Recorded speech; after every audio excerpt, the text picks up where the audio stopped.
जी, अभी पहले ज़रा लेक्चर प्लान आप लोग ले लें।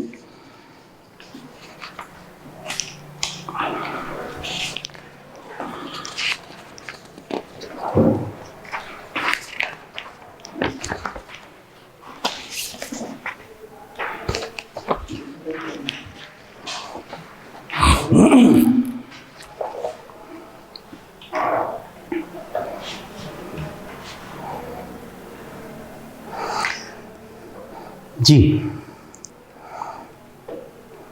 अब इसमें अगर आप लोग देखें नीचे, पहले ज़रा ग्रिड अगर आप लोग देखें तो उसने कहा financial statement of companies consolidation including associated company, यानी ग्रुप ऑफ अकाउंट्स का ही वो पार्ट है।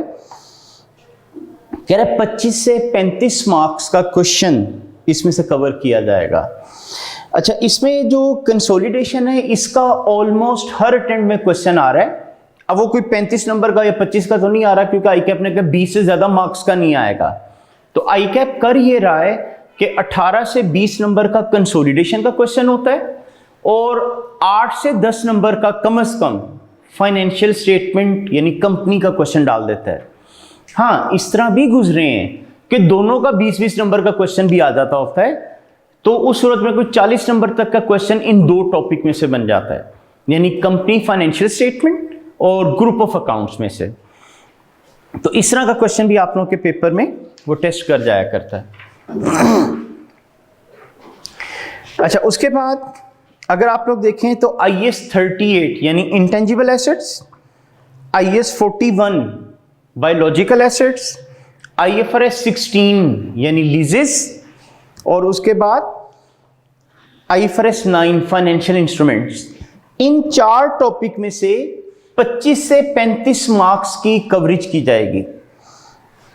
अगर आप पूछें कि ज्यादा फ्रीक्वेंटली क्वेश्चन कौन सा आता है, तो IAS 38 और IFRS 16, इन दो का तकरीबन हर दूसरी अटेम्प्ट में क्वेश्चन आ जाता है। इन दो का जो क्वेश्चन आता है ना, वो सेक्शन बी में आता है, 15 नंबर, 18 नंबर, 20 नंबर, इस रेंज में। लेकिन ये जो दो IAS है ना, 41 और 9, ये सेक्शन ए में कवर होता है, 8 नंबर, 7 नंबर, 6 नंबर, इस तरह करके।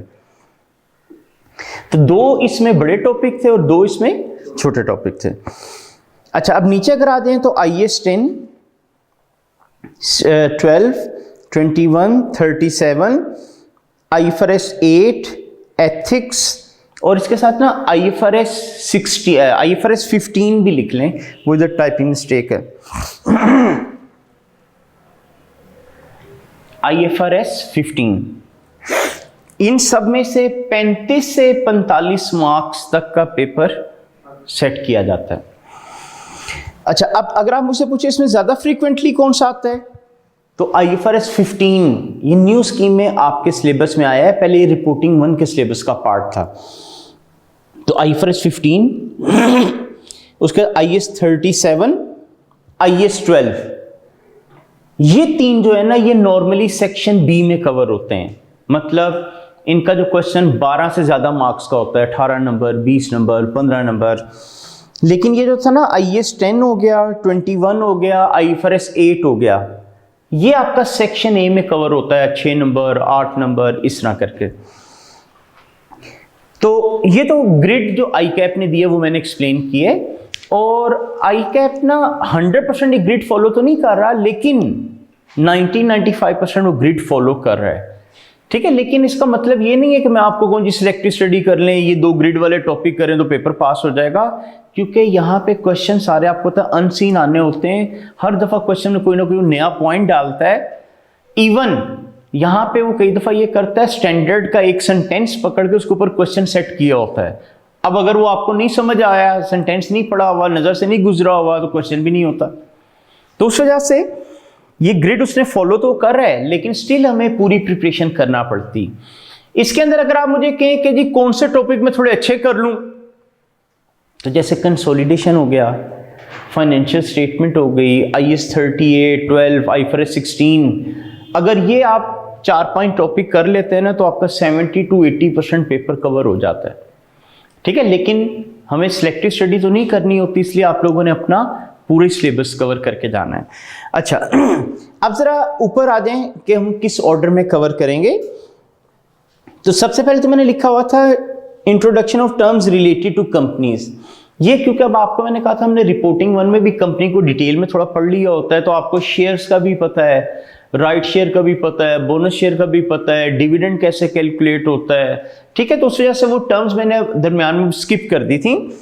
उसका तो हम लोग पढ़ेंगे IAS 10 जो कि हमने कल शुरू किया था, उसका फिर IAS 37 पढ़ेंगे, फिर उसका पढ़ेंगे IFRIC 1। अच्छा, IAS 16 जब आप लोगों ने पढ़ा था, प्रॉपर्टी प्लांट एंड इक्विपमेंट, तो आप लोगों ने उसमें कंपोनेंट ऑफ कॉस्ट पढ़े थे ना, जिसमें परचेज प्राइस आती थी, import duties and non refundable taxes आते थे। उसमें एंड पे जाके एक आता था initial estimate of cost of dismantling and restoring the site, ठीक है। आप लोग वो एसेट की कॉस्ट में ऐड करते थे। क्या वो सर्टेन फिगर होती थी कि जी इतनी ही होगी? नहीं, वो एस्टिमेट होता था। तो एस्टिमेट में फर्क भी तो आ सकता है ना। मसलन आज मेरा ख्याल था जब मैंने मशीनरी खरीदी कि 10 साल बाद इसको डिस्पोज ऑफ करने पे ₹1,00,000 का खर्चा आएगा, मैंने ₹1,00,000 की प्रेजेंट वैल्यू कैलकुलेट करके एसेट की कॉस्ट में ऐड करा डाली। बाद में मुझे रियलाइज हुआ कि यार अब तो इसकी वैल्यू चेंज हो गई है, मतलब 2 साल बाद पता चला 10 लाख नहीं, यानी ₹1,00,000 नहीं, मे बी ₹2,00,000 का खर्चा है, माइट बी 70,000 का खर्चा है। तो अब वो जो एस्टीमेट में चेंज आएगा उसको रिकॉर्ड कैसे करना है? IAS ने इसके बारे में कुछ नहीं बताया हुआ था। तो जो स्टैंडर्ड पूरी चीजें कवर नहीं ना करते, तो बाद में फिर उसकी कुछ गाइडलाइंस आती हैं। तो ये जो IFRIC है, ये इंटरप्रिटेशन कमेटी की गाइडलाइंस हैं कि अगर डिसमेंटलिंग वाली प्रोविजन में कोई इंक्रीज डिक्रीज आता है उसे कैसे काउंट फॉर करना है। तो ये भी हम लोग साथ ही कवर करेंगे IFRIC 1। तो यानी 10 फिर 37, इन दोनों के तो पास पेपर के कंबाइंड क्वेश्चन होंगे। फिर IFRIC 1 पढ़ेंगे, इसके भी उन्हीं के साथ ही क्वेश्चन है, 2 क्वेश्चन पेपर में आए हुए हैं। देन ऑपरेटिंग सेगमेंट IFRS 8, ये हम लोग पढ़ेंगे। ऑपरेटिंग सेगमेंट, देखें आप लोग जो बिजनेस कर रहे होते हैं, कई दफा होता है ना डाइवर्सिफिकेशन की होती है, मल्टीपल चीजों में डील कर रहे होते हैं, या इवन कई दफा सेम इंडस्ट्री के अंदर आपकी एक्टिविटीज वेरी कर जाती हैं, तो वहां पे हमें ओवरऑल एक पिक्चर शो करना होती है। तो सेगमेंट रिपोर्टिंग जो है ना, ये सिर्फ डिस्क्लोजर बेस्ड स्टैंडर्ड है, इसकी कोई एंट्रियां नहीं होती। ये सिर्फ आपको प्रेजेंटेशन कहता है थोड़ी बेटर दे दो।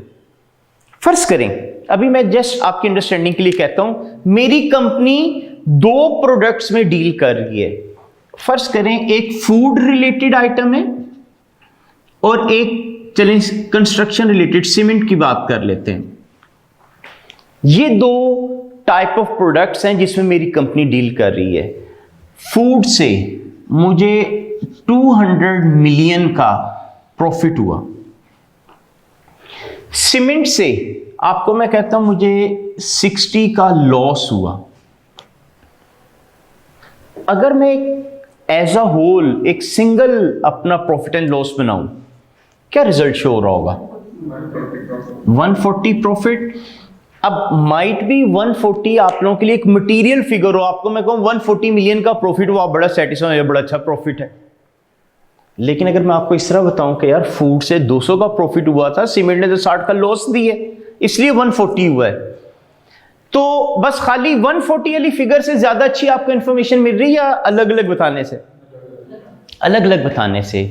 तो जो सेगमेंट रिपोर्टिंग है ना, ये आपको कहता है कि आप हर सेगमेंट को ना अलग अलग बताओ कि यार यहां से ये रिजल्ट है, यहां के ये रिजल्ट हैं, इस सेक्टर की ये रेवेन्यू जनरेट हुआ, इस सेक्टर के पास ये वाले मेरे एसेट्स हैं, ये उसकी लायबिलिटीज हैं। तो हमें सेगमेंट वाइज इंफॉर्मेशन देना होती है। और ये इंफॉर्मेशन हमने कहां देनी होती है? ये हमने देनी होती है नोट्स टू द अकाउंट्स में, डिस्क्लोजर्स में। कैसे देते हैं, कौन से पार्ट को अलग करना है, कौन से को नहीं करना, ये सारी चीजें हमने इन डिटेल IFRS 8 में पढ़नी है। आगे फाइनेंशियल इंस्ट्रूमेंट्स।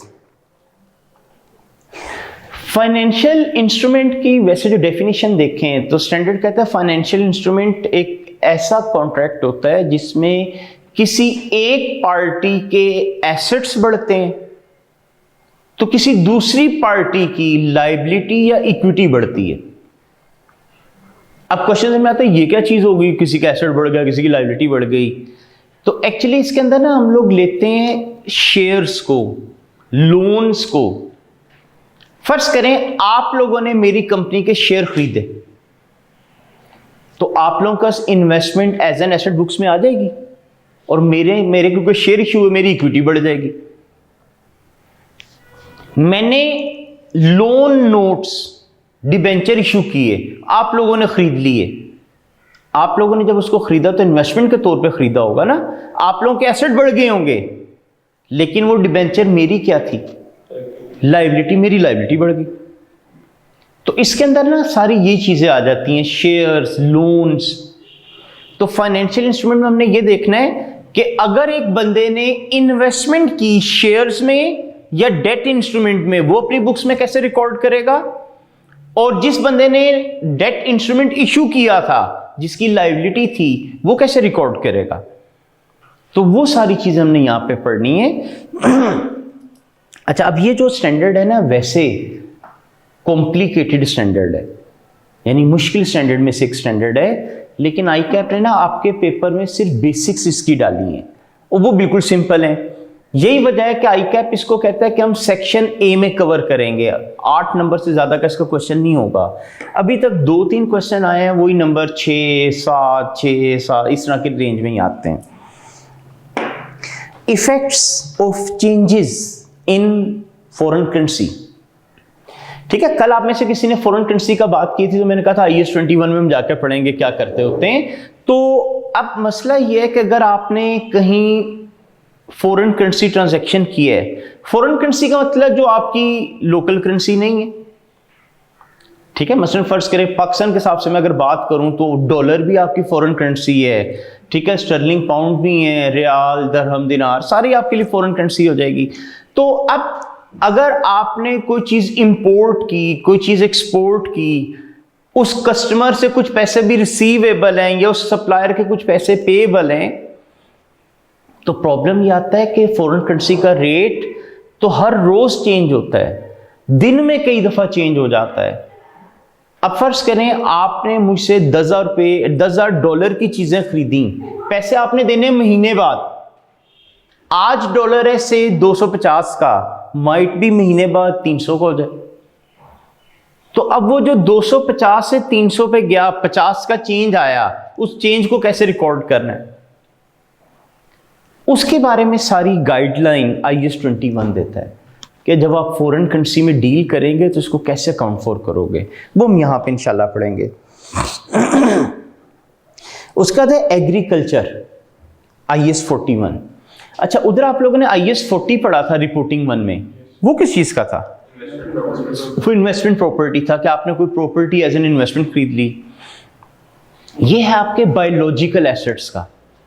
बायोलॉजिकल एसेट्स मतलब इसमें प्लांट्स भी आ जाते हैं, ठीक है, इसके अंदर एनिमल्स भी आ जाते हैं, यानी लाइफ स्टॉक वगैरह। अब जैसे डेयरी फार्म होता है, कुछ लोगों ने डेयरी फार्म बनाया हुआ है, वहां पे काओ, वो उनका एसेट ही होगा ना, ठीक है। With the passage of time अगर काओ बर्थ दे देती है काफ को, तो काफ भी आपके लिए एसेट होगा। तो अब ये बायोलॉजिकल एसेट कैसे रिकॉर्ड करते हैं, इनकी एंट्रीज कैसे होती हैं, ईयर एंड पे किस कीमत पे लिखते हैं। इसी तरह आप लोगों के पास जो ये हार्वेस्टेड प्रोडक्ट्स होती हैं या क्रॉप्स वगैरह कह लें, मतलब वीट है, ठीक है, इनकी ट्रीटमेंट क्या करनी। इसी तरह एग्रीकल्चरल प्रोड्यूस होती हैं, जैसे मैंगो ट्रीज। अच्छा देखें, वीट आपकी क्रॉप है, जब वीट आपकी टोटली मैच्योर हो जाती है तो आप उसको काट देते हैं ना, उसके बाद क्या उसी प्लांट के ऊपर अगले साल दोबारा वीट लग जाती है? नहीं, वो अगले साल आपको रीग्रो करना पड़ता है, ठीक है। लेकिन अगर मैंगो ट्री है, उस पर मैंगोज लगे, तो क्या आप ट्री काट देते हैं? वो नहीं, उससे सिर्फ फ्रूट डिटैच किया जाता है, tree as it is exist करता रहता है, अगले साल वो फिर फ्रूट देगा। तो इस चीजों की कैसे काउंटिंग की जाती है, वो सारा हम इधर स्टैंडर्ड में पढ़ेंगे। ये स्टैंडर्ड भी आपको मैंने कहा सेक्शन ए में कवर होता है, 8-10 नंबर से ज्यादा का इसका क्वेश्चन नहीं आएगा। ठीक है, अभी तक की अगर मैं हिस्ट्री करूं तो 7 से ज्यादा का क्वेश्चन नहीं आया इसका। Next, intangible assets, IS 38। अच्छा, उधर आपने IS 16 पढ़ा था, प्रॉपर्टी प्लांट एंड इक्विपमेंट, वो टेंजिबल एसेट्स थे। इधर हमने पढ़ना है इंटेंजिबल एसेट्स। ठीक है, 60 to 65% स्टैंडर्ड ये IS 16 वाला ही है, थोड़ा बहुत फर्क पड़ेगा, एक दो चीजें इसमें नहीं आ जाएंगी, तो वो हमने इधर पढ़ना है। इंपॉर्टेंट टॉपिक है, बड़ा फ्रीक्वेंटली पेपर में इसका क्वेश्चन आता है, लगातार 4-4 अटेम्प्ट में इसका क्वेश्चन आ जाता है, एक आधी अटेम्प्ट ड्रॉप होती है, फिर 3-3, 4-4 अटेम्प्ट में इसका क्वेश्चन आ जाता है। उसके बाद SIC 32, देखें इंटेंजिबल एसेट की हम बात कर रहे हैं, IS 38। IS 38 जब आया था ना, जब इंट्रोड्यूस हुआ था, उस वक्त इंटरनेट ही नहीं होता था। जब इंटरनेट नहीं होता था तो वेबसाइट्स भी नहीं होती थी, इसलिए IS 38 में वेबसाइट के बारे में कुछ नहीं कहा गया। लेकिन आज आप देखें, छोटे से छोटा कोई ऑर्गेनाइजेशन, उसकी वेबसाइट होती है। तो अब मसला ये आता था, इस वेबसाइट को क्या करें, एसेट बनाएं, इंटेंजिबल ना बनाएं, बनाएं तो कितने पे बनाएं। तो वो स्टैंडर्ड इसके बारे में साइलेंट था। तो फिर इंटरप्रिटेशन कमेटी ने आपको स्टेटमेंट रिलीज की कि जी वेबसाइट की ट्रीटमेंट ऐसे किया करो। वो उसने डिस्कस किया SIC 32 में जाके। तो वो आप लोगों ने पढ़नी है कि वेबसाइट की ट्रीटमेंट कैसे की जाती है। देन लीजेस, लीज क्या होती है?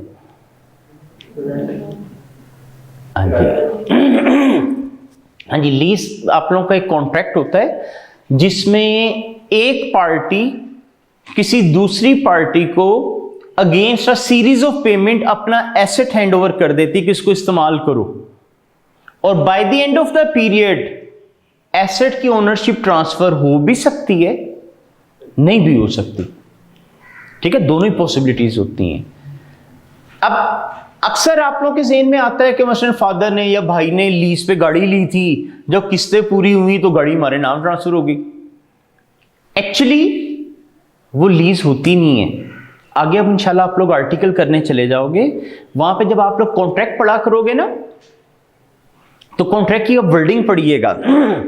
आप लोगों को कहा जाएगा जी कॉन्ट्रैक्ट पढ़ के आओ, कंपनी का क्या कॉन्ट्रैक्ट हुआ है। तो उसके अंदर ना उन्होंने ये लिखा होता है बैंक ने, मैं तुम्हें लोन दे रहा हूं ताकि तुम गाड़ी खरीद सको, और एज अ सिक्योरिटी मैं गाड़ी के ऊपर लियन रखूंगा। इसका मतलब कॉन्ट्रैक्ट लीज का नहीं होता, वो कार फाइनेंसिंग का होता है। एक्चुअली ना लीज के अंदर लाजमी नहीं होता ओनरशिप ट्रांसफर हो।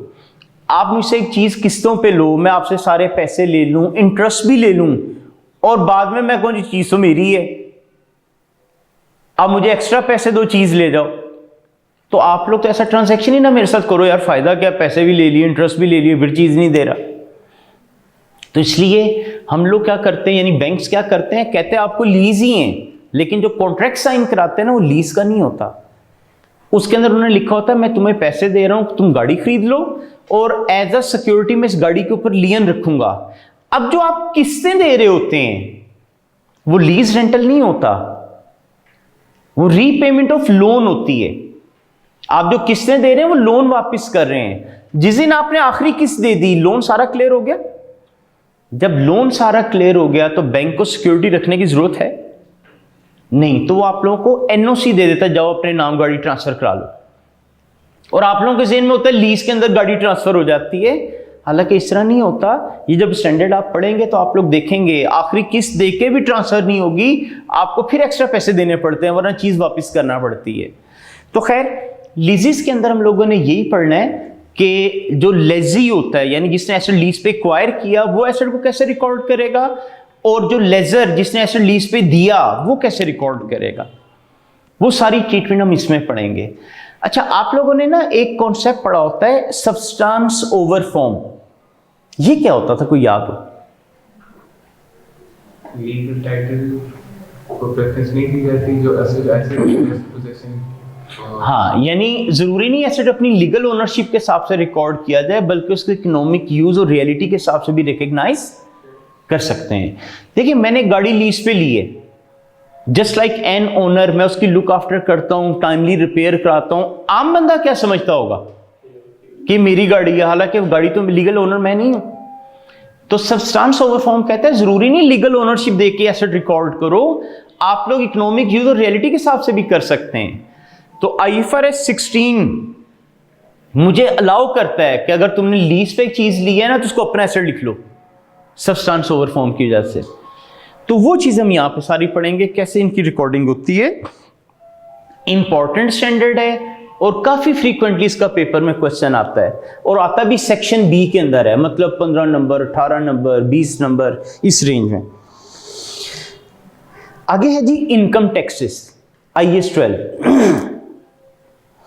इसके अंदर हम लोगों ने टैक्स की ट्रीटमेंट पढ़नी है कि अकाउंट्स के अंदर टैक्स को कैसे अकाउंट फॉर किया जाता है। अच्छा, आप लोगों ने टैक्स का सब्जेक्ट पढ़ लिया या पढ़ रहे होंगे, आप मुझे बताएं जो अकाउंटेंट प्रॉफिट बताता है उसी पे टैक्स लग जाता है? नहीं, आप लोगों को उसके अंदर कुछ चीजें प्लस माइनस करके टैक्सेबल प्रॉफिट निकालना पड़ता है, उस पर टैक्स लगता है। अकाउंटेंट का प्रॉफिट कुछ और होता है। तो अकाउंटिंग प्रॉफिट में और टैक्सेबल प्रॉफिट में फर्क आ जाता है। उस फर्क की ना दो तरह की रीजन होती हैं, या वो परमानेंट डिफरेंसेस होते हैं या वो टेम्परेरी डिफरेंसेस होते हैं। तो आप लोग जो अभी तक टैक्स रिकॉर्ड करते आ रहे हैं ना, वो टैक्स की एक टाइप है, उसे हम कहते हैं करंट टैक्स। इसका एक डेफर टैक्स भी बनता है, ठीक है। वो इंशाल्लाह हमने सारा इन डिटेल यहां पे पढ़ना है। बड़ा इंपॉर्टेंट टॉपिक है और इसका कभी भी क्वेश्चन इंडिपेंडेंट नहीं होता। इसके अंदर किसी ना किसी स्टैंडर्ड की एप्लीकेशन आती है साथ। कभी लीज के साथ आता है, कभी IAS 38 के साथ आता है, कभी IAS 41 के साथ आता है, कभी IFRS 9 के साथ आता है। तो उस वजह से ना जब तक हम बाकी स्टैंडर्ड नहीं ना पढ़ेंगे, ये टॉपिक नहीं हो सकता। यही वजह कि आप लोग देखिए मैंने इसको बिल्कुल एंड पे डाला है। मतलब अगर मैं शुरू में शुरू करा दूं, आपको स्टैंडर्ड लीज का आता ही नहीं, आप ट्रीटमेंट ही नहीं कर पाएंगे क्वेश्चंस में। उसके बाद हम इंशाल्लाह करेंगे कंसोलिडेशन।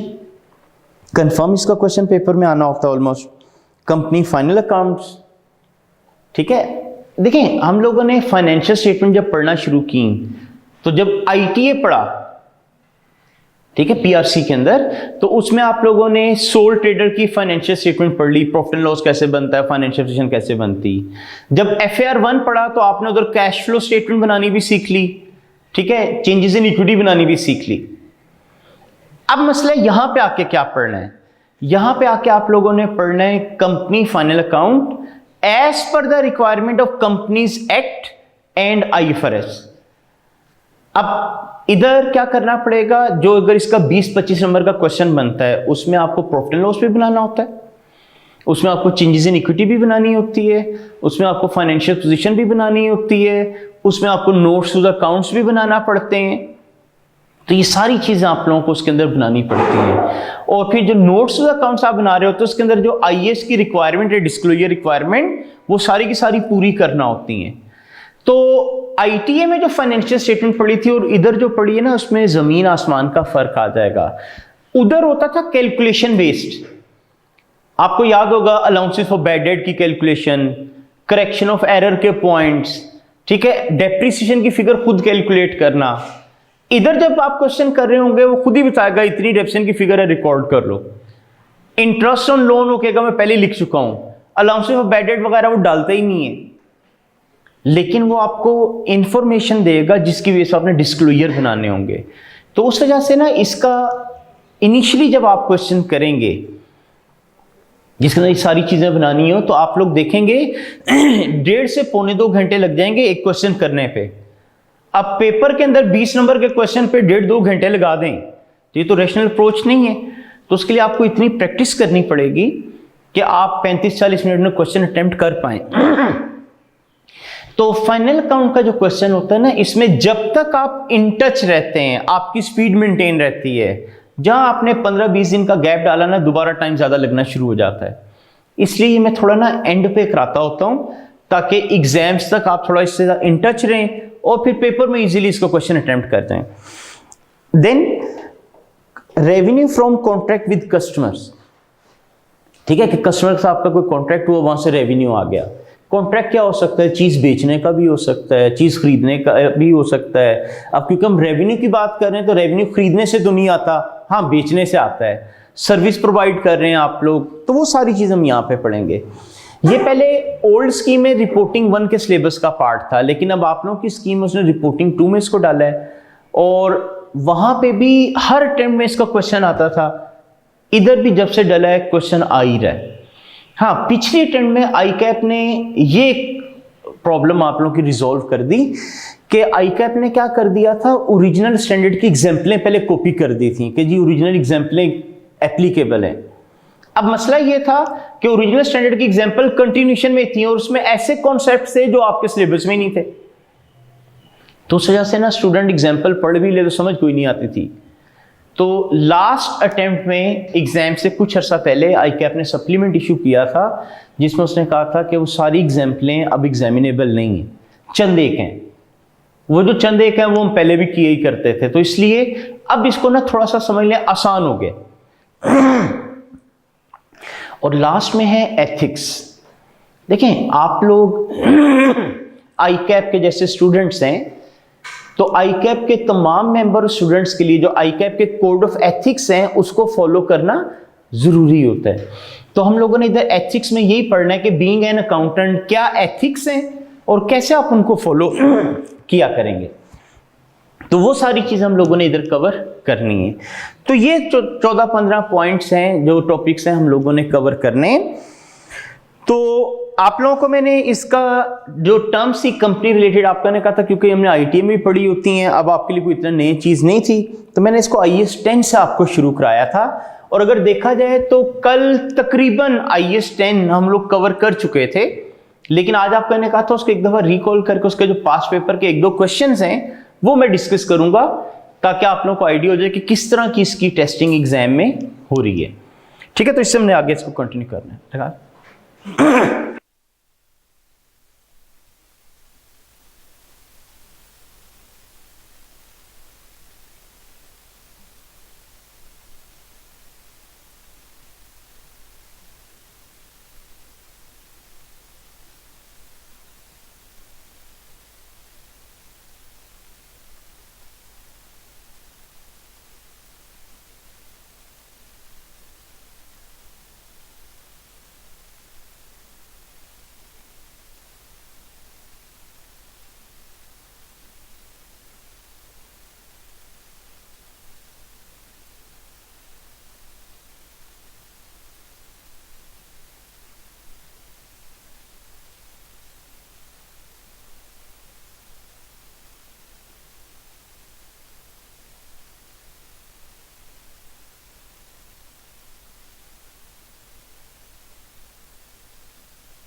अब हम इसको स्टार्ट करते हैं IAS 10 से। तो कल आप लोगों ने बताया था IAS 10 जो है इसमें आ जाते हैं events occurring after reporting date. अच्छा, events occurring after reporting date आपने ने कहा था कब से कब तक का पीरियड होता है? हाँ, यानी रिपोर्टिंग डेट से लेके हाँ जी, the date when financial statements are authorised for issue.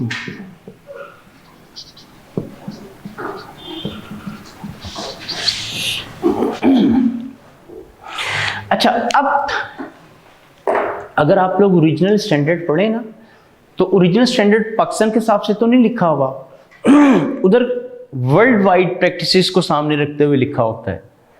जैसे इसका पैरा 5 पढ़ेंगे तो उसके अंदर एक दो चीजें उसने ऐसी लिखी हैं जो कि पाकिस्तान में नहीं होती, तो वो मैं थोड़ा सा एक्सप्लेन कर देता हूं, क्योंकि आप लोग जब ओरिजिनल से पढ़े रहे होते हैं तो आपका ज़हन होता है शायद हमें पूरा पढ़ाया नहीं। वो एक्चुअली अब जो पाकिस्तान में प्रैक्टिस नहीं है तो वो नॉर्मली यहाँ पे तो आपको नजर नहीं आएगा, लेकिन स्टैंडर्ड में उसने लिखी होती है, क्योंकि दुनिया में कहीं ना कहीं वो काम चल रहा होता है। जैसे यहाँ पे पैरा 5 के अंदर उसने कहा है, कह रहा है कुछ कंट्रीज के अंदर प्रैक्टिस होती है कि मेंबर्स ने फाइनेंशियल स्टेटमेंट ऑथोराइज करना होती इश्यूएंस के लिए। ठीक है, मसलन फाइनेंशियल स्टेटमेंट जो है मेंबर ऑथोराइज करते हैं फॉर इशू। फर्ज करें ऑडिट रिपोर्ट आज मैंने बनाई, फाइनेंशियल स्टेटमेंट वगैरह बन गई, आप लोगों को मैंने दिया, आप लोग मेंबर हैं। अज्यूम करता हूं आज 22 मार्च है, आज आप लोग मैंने फाइनेंशियल स्टेटमेंट दी कि यार ये फाइनेंशियल स्टेटमेंट है, इसको अप्रूव कर दें। अब लाजिमी बात है, बगैर सोचे समझे तो नहीं आप अप्रूव कर दोगे, आप लोग उसको स्टडी करोगे। माइट भी आप लोगों ने एक हफ्ता लिया और 1 अप्रैल को मुझे कहा हाँ यार जाओ ऑथोराइज है, कर दो इशू। अब स्टैंडर्ड की वर्डिंग क्या थी? When financial statement are authorize for issue.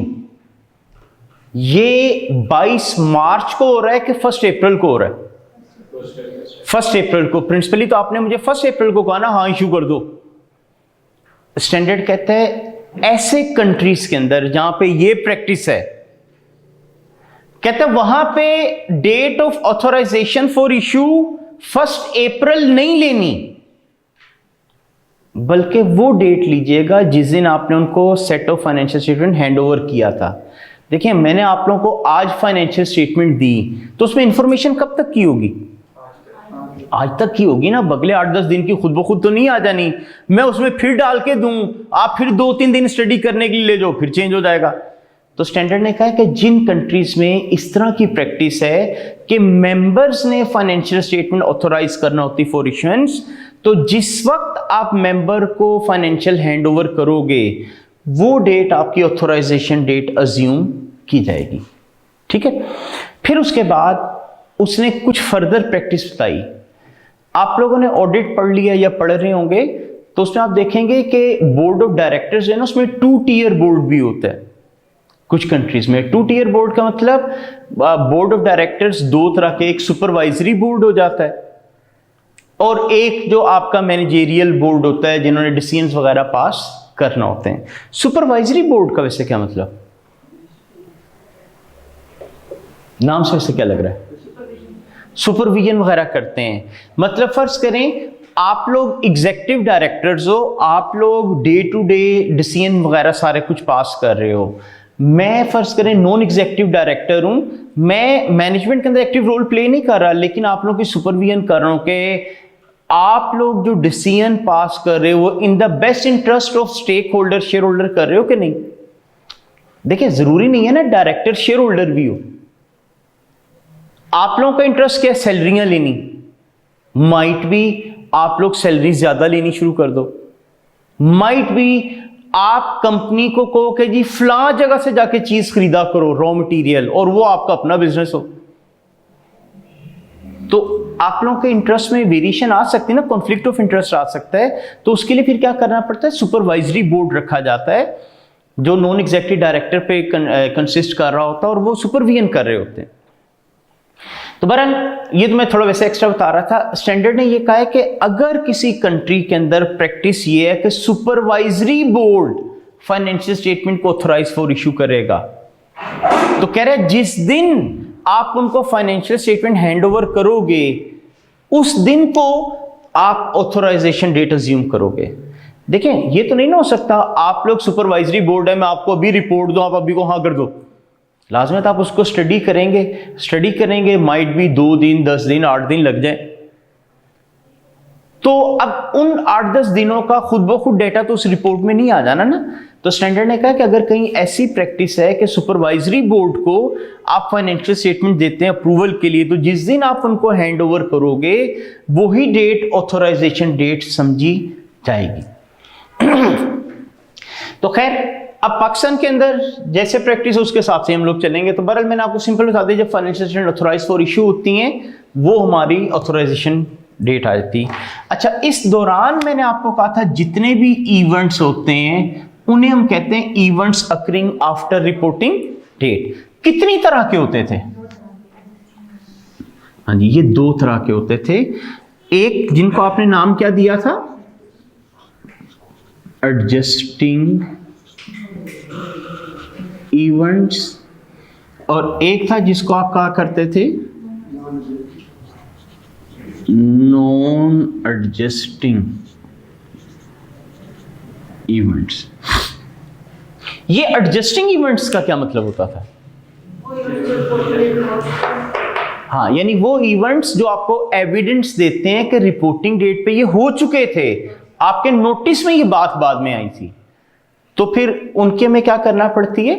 Adjustment करना पड़ती, जो उनकी प्रॉपर एंट्री बनती है वो पास करना होती है। नॉन एडजस्टिंग इवेंट कौन से होते थे?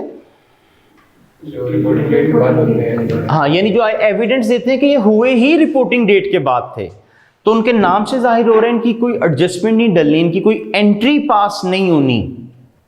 लेकिन इसके लिए स्टैंडर्ड ने आगे आपको क्या कहा था?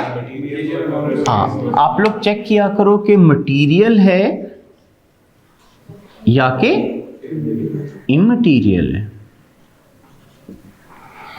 अगर मटीरियल निकल आए, हाँ, तो फिर हम लोगों ने कहा था अगर मटीरियल निकल आए तो इसका डिस्क्लोजर बनेगा,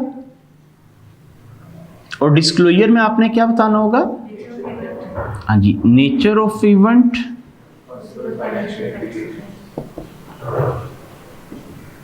और पॉसिबल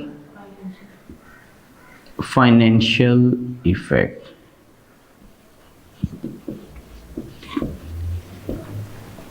लेकिन अगर इमटीरियल निकला है तो नो ट्रीटमेंट।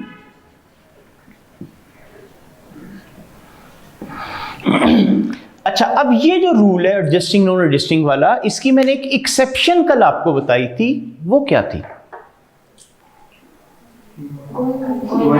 गोइंग कंसर्न, के रिपोर्टिंग डेट के बाद अगर कोई इवेंट होता है जिसके वजह से गोइंग कंसर्न पे क्वेश्चन मार्क लग जाता है, गोइंग कंसर्न आपकी नहीं रहती, तो ये आप लोगों का एडजस्टिंग इवेंट ही ट्रीट किया जाएगा और आपको इसकी एडजस्टमेंट डालना पड़ेगी।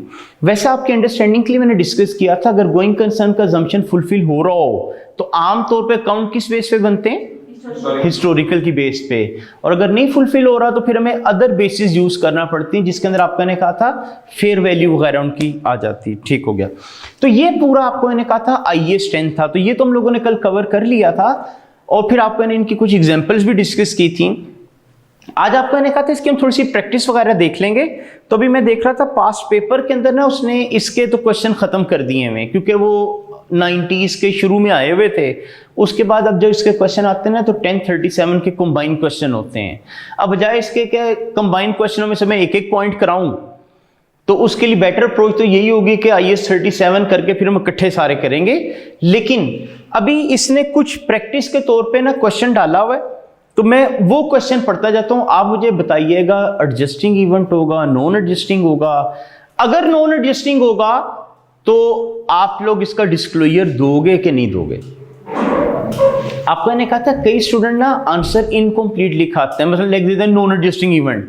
आपने ये सही कह दिया नॉन एडजस्टिंग, लेकिन उसके आगे 2 टाइप है, वो भी तो बताएं।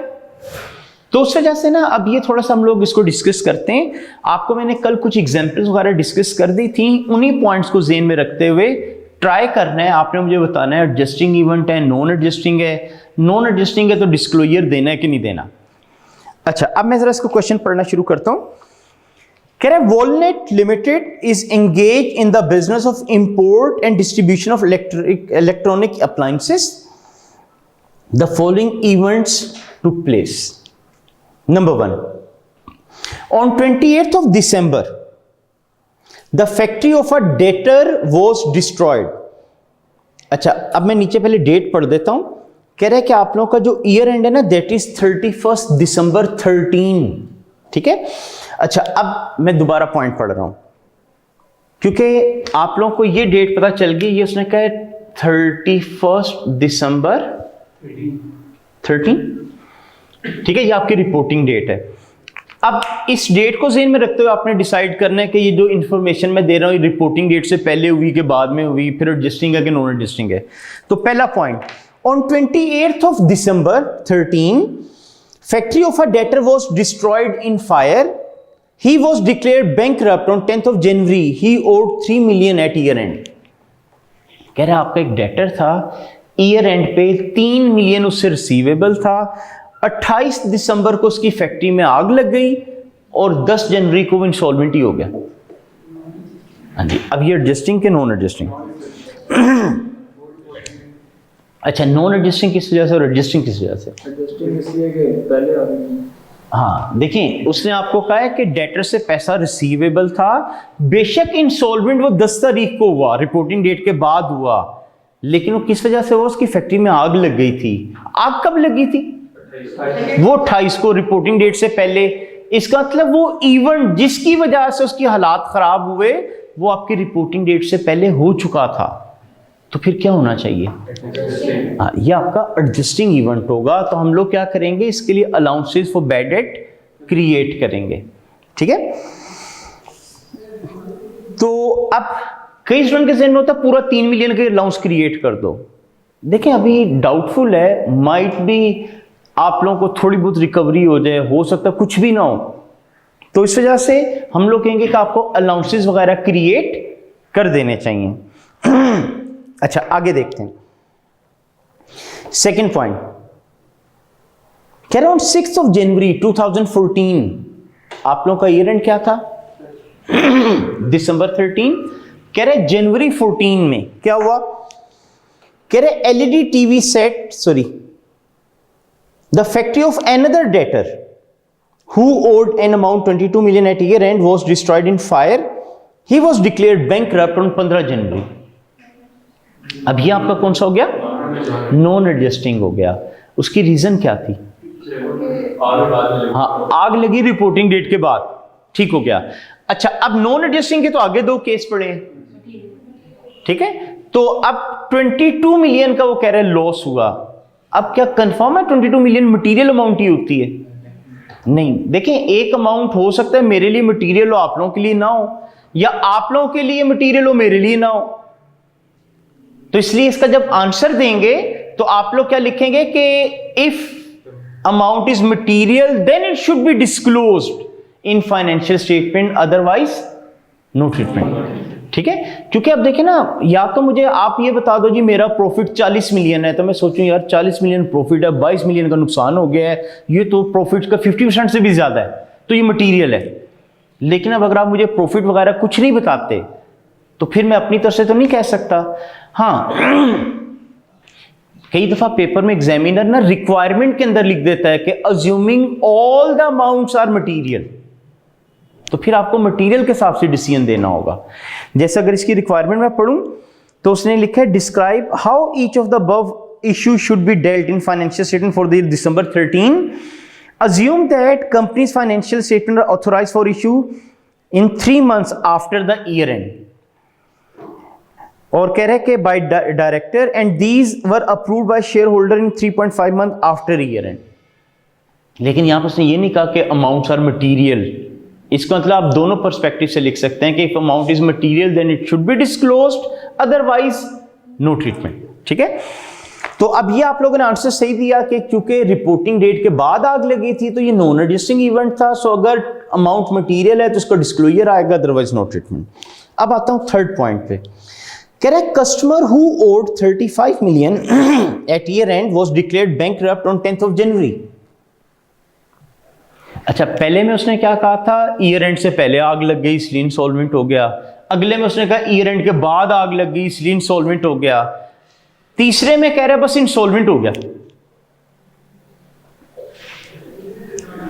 तो अब क्या करना चाहिए? अब एडजस्टिंग इवेंट, अब ये वो स्टैंडर्ड वाला पॉइंट बन गया। स्टैंडर्ड की जो मैंने कल आपको एग्जांपल दी थी, मैंने कहा था आग लगने की वजह से हुआ। मैंने कहा था कि स्टैंडर्ड ने कहा कि अगर रिपोर्टिंग डेट के बाद आपका कस्टमर बैड डेड हो जाता है तो इसका मतलब रिपोर्टिंग डेट पे भी उससे पैसे मिलने के चांसेस नहीं थे, तो ये एडजस्टिंग इवेंट होता है। तो ये एडजस्टिंग है। चौथा point, on 16th of January 14, LED TV set valuing 3 million were stolen from the warehouse. These sets were included in warehouse inventory, WL inventory at 31st December. कह रहे 16 जनवरी को LED TVs आपके चोरी हो गए, तो ये आपका नॉन एडजस्टिंग इवेंट है। कैसे पता चला? हाँ, चोरी ईयर एंड के बाद हुई है, लेकिन क्या इतना आंसर सफिशिएंट होगा आपका? नहीं। क्या करना पड़ेगा कि if material then it should be disclose in financial statement, otherwise no treatment. ठीक हो गया। नेक्स्ट कह रहे on 15th of February 2014 it was revealed that company's cashier withdrew 10 million fraudulently from the bank account. Of these, 7 million were withdrawn before year end. Company and its insurance company reached at an agreement for settlement of the claim at 8 million. इसमें कुछ point IAS 10 का है, कुछ 37 का है। ठीक है, 37 जब पढ़ लेंगे फिर आपने बड़ा आराम से इसका आंसर दे जाना था। अभी वैसे आप मुझे ये बताएं, एडजस्टिंग इवेंट बन रहा है, नॉन एडजस्टिंग बन रहा है, क्या बन रहा है? उसने आपको कहा है कि 15 फरवरी को मुझे पता चला 10 मिलियन मेरे अकाउंट से कैशियर ने निकाल ली है। जब इन्वेस्टिगेट किया तो पता चला ईयर एंड से पहले ही 7 मिलियन निकाल चुका था। हाँ, तो 7 मिलियन तो एडजस्टिंग हो गया, और बाकी जो 3 मिलियन है वो नॉन एडजस्टिंग होगा। और अगर 3 मिलियन की अमाउंट मटीरियल है तो फिर डिस्क्लोज होगी, अदरवाइज नो ट्रीटमेंट। आगे वो कहते हैं इंश्योरेंस वालों ने कहा तुम्हें 8 मिलियन हम क्लेम दे देंगे। अब इसको क्या करना है? ये है रीइंबर्समेंट। रीइंबर्समेंट को IAS 37 कवर करता है, इसलिए फिलहाल मैं उसको डिस्कस नहीं कर रहा, वो बाकी इंशाल्लाह बाद में हम देख लेंगे उसको। अच्छा, वैसे देखें नुकसान कितने का था? 10 मिलियन का टोटल। पैसे इंश्योरेंस वाले कितना दे रहे हैं? तो 80% कलेक्शन हो रही ना। आप लोगों ने मुझे कहा 7 मिलियन का लॉस मैं बुक करूंगा क्योंकि इवेंट से पहले हुआ, तो फिर इसका 80% रिसीवेबल भी तो बुक हो जाना चाहिए ना। और बाकी आपने मुझे कहा 3 मिलियन में डिस्क्लोज करूंगा, वो तो इवेंट के बाद उसने चोरी की है, तो उसका जो 80% रिसीवेबल है वो भी फिर डिस्क्लोज ही होगा। ठीक है, तो वो बहरहाल रीइंबर्समेंट के ऊपर ना IAS 37 में डिटेल में डिस्कशन करूंगा, इसलिए अभी मेरा मेन फोकस ये था, आप जस्ट ये बता दो एडजस्टिंग है कि नॉन एडजस्टिंग है। आगे देखते हैं, कह रहे कि inventory carried at 25 million on December 13 was sold for 15 million after it had been damaged in a flood in January 14। कह रहे हमने ना इन्वेंट्री को बिलो इट्स कॉस्ट बेचा। क्यों बेचा? कह रहे एक्चुअली जो फ्लड आया था ना जनवरी के अंदर, उसके से डैमेज हो गई थी जी। एडजस्टिंग के non adjusting? Inventory below cost बेच रहे ईयर एंड के बाद। रीजन क्या थी? फ्लड आ गया था ईयर एंड के बाद, डैमेज हो गई थी। नॉन एडजस्टिंग है। ठीक है, उसकी वजह यह है कि इन्वेंट्री सस्ती क्यों करना पड़ी? डैमेज होने की वजह से। डैमेज कब हुई? फ्लड की वजह से। फ्लड कब आया? ईयर एंड के बाद। तो इसलिए हम लोग कहेंगे कि नॉन एडजस्टिंग इवेंट है, but if material then it should be disclosed, otherwise no treatment. अच्छा, अब कह रहे factory worker. A factory worker was seriously injured on 10th of December 13. On 26th of January 14, worker filed a claim and it is told that we will pay 20 million. अच्छा ये ना IAS 37 का वैसे मसला है, तो स्लाइटली इससे related है, बस अभी हम अमाउंट पे नहीं जाते, हम बस ये देख लेते हैं एडजस्टिंग बन रहा है कि नॉन एडजस्टिंग। कह रहा है कि वर्कर को इंजरी हुई 10 दिसंबर को फैक्ट्री काम के दौरान, और उसने अगले साल जनवरी में जाके क्लेम कर दिया, केस कर दिया कि जी मुझे डैमेजेस दिलवाए जाएं, इधर मेरा नुकसान हो गया, इंजरीज हुई हैं। एडजस्टिंग होना चाहिए नॉन एडजस्टिंग? हाँ जी, ये वैसे अगर देखा जाए तो एडजस्टिंग बनता है। बेशक उसने केस 26 जनवरी को जाके किया, लेकिन किया किसका? वो जो उसको इंजरीज हुई, इंजरीज तो ईयर एंड से पहले हो गई थी। ठीक है, अब चूंकि 737 का मसला है, इसलिए अभी मैं अमाउंट वगैरह के चक्कर में नहीं पड़ रहा, वो इंशाल्लाह जब 37 पढ़ लेंगे तो बड़ा आराम से आप इसका आंसर मुझे दे सकते थे। अच्छा आगे आ जाते हैं। कह रहा factory worker was injured on 10th, sorry ये तो गया नहीं, ये भी है। कह रहा factory worker was injured on 10th December and file a claim on 28th of December. On 31st दिसंबर, अच्छा ये तो छोड़ दें, अभी उसने आपको कहा 10 दिसंबर को डैमेज, उसको इंजरीज हुई हैं और उसने उसी साल क्लेम भी कर दी है। वैसे एडजस्टिंग बनता है नॉन एडजस्टिंग? एडजस्टिंग, लेकिन अभी मैं अमाउंट के चक्कर में नहीं पड़ रहा, 37 के बाद हो जाएगा। आगे आते हैं। कह रहे company own 1,50,000 share of a listed company whose price at 31 December was 190. In January, after government announcement of new policy, share price declined by 40. कह रहे ईयर एंड पे ना मेरे पास कुछ इन्वेस्टमेंट थी, कुछ शेयर्स थे, उनकी कीमत 190 रुपए थी। कह रहे अगले साल जनवरी में गवर्नमेंट ने कोई नई ट्रेड पॉलिसी इंट्रोड्यूस कराई जिसके से शेयर कीमत एकदम से 40 रुपए गिर गई। तो अब ये एडजस्टिंग बनता है नॉन एडजस्टिंग? हाँ, ये आपका नॉन एडजस्टिंग बनता है। क्यों?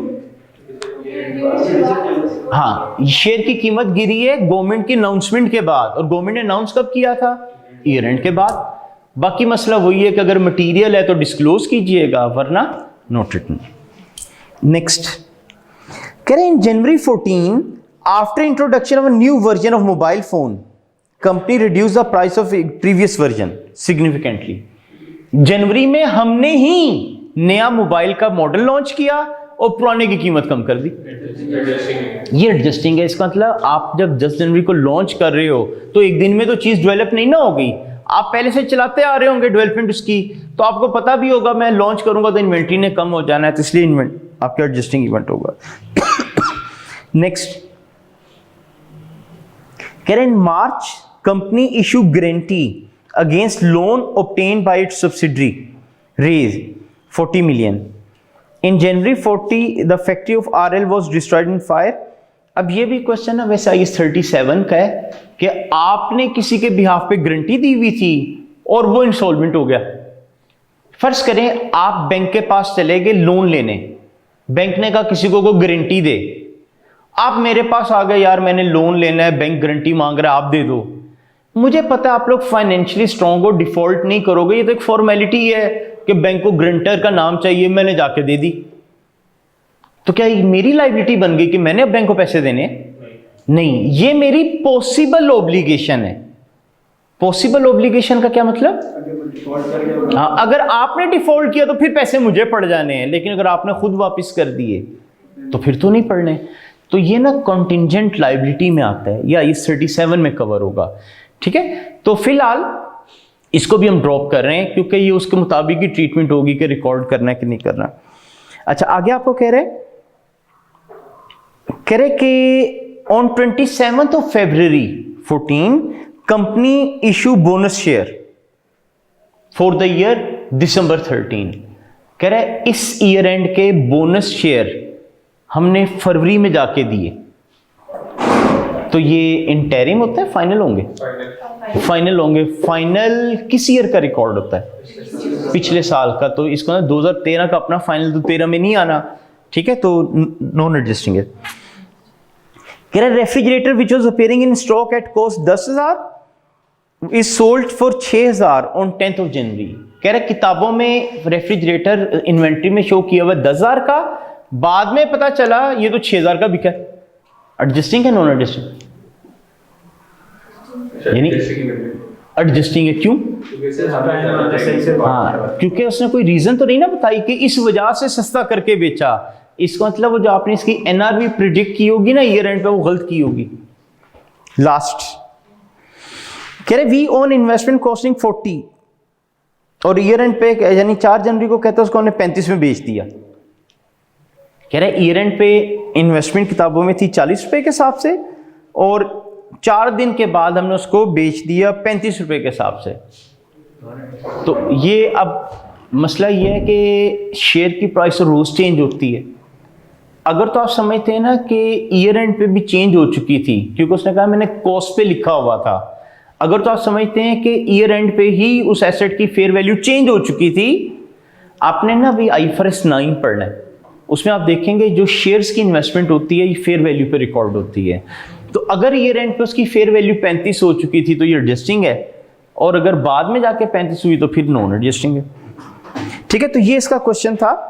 बाकी इंशाल्लाह कल हम लोग ना इसका अगर तो कोई क्वेश्चन फर्दर अवेलेबल हो गए तो मैं वो कराऊंगा। अदरवाइज IAS 37 का ना थोड़ा सा हिंट हम लोग लेंगे कि IAS 37 क्या चीज़ है। Thank you.